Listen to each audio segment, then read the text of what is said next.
مزی کے بنیادی احکام۔ انسان کی شرمگاہ سے نکلنے والی چیزوں میں سے ایک مزی بھی ہے۔ یہ صورتحال مرد اور عورت دونوں کو پیش آتی ہے، لیکن اس کے مسائل معلوم نہ ہونے کی وجہ سے بہت سے لوگ پریشانی اور غلطی میں مبتلا ہو جاتے ہیں، اس لیے اس کے متعلق چند مسائل بیان کیے جاتے ہیں۔ مزی کی حقیقت کیا ہے؟ مزی وہ گاڑھا پانی ہوتا ہے جو شہوت اور جوش کے وقت نکلتا ہے، لیکن اس سے شہوت اور جوش ٹھنڈا نہیں ہوتا اور اس کا رنگ بھی پانی ہی کی طرح ہوتا ہے۔ اس میں توالد و تناسل کے اجزاء نہیں ہوتے جیسا کہ منی میں ہوتے ہیں۔ باقی مزی کا حکم کیا ہے؟ مزی کا حکم پیشاب کی طرح ہے، اس لیے اس پر پیشاب ہی کے احکام جاری ہوتے ہیں۔ جیسا کہ پیشاب سے غسل فرض نہیں ہوتا، اسی طرح مزی سے بھی غسل فرض نہیں ہوتا بلکہ صرف وضو ٹوٹ جاتا ہے، اس لیے اس کے نکلنے کے بعد صرف وضو کرنے کا حکم لاگو ہوتا ہے، نہ کہ غسل کا۔ باقی مزی نجاست غلیظہ ہے یا خفیفہ؟ مزی نجاست غلیظہ ہے، اگر بدن یا کپڑوں پر لگ جائے تو وہ ناپاک ہو جاتے ہیں، اس لیے نماز کے لیے انہیں دھونا ضروری ہے، جس کی تفصیل درج ذیل ہے۔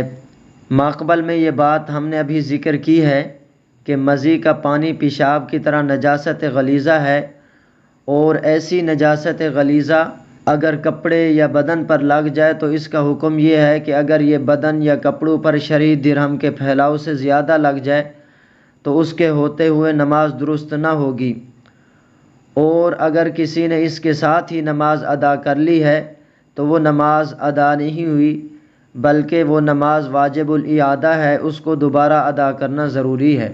البتہ اگر یہ نجاست شرعی درہم کے پھیلاؤ کے برابر یا اس سے کم لگ جائے تو معاف ہے، اگر کسی نے اس کے ہوتے ہوئے نماز ادا کر لی تو نماز ادا ہو جائے گی، چاہے اس کو علم ہو یا نہ ہو۔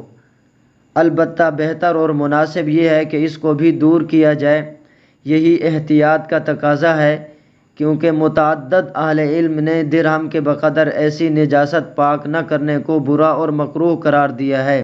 شرعی درہم کی پیمائش کیسے ہوگی؟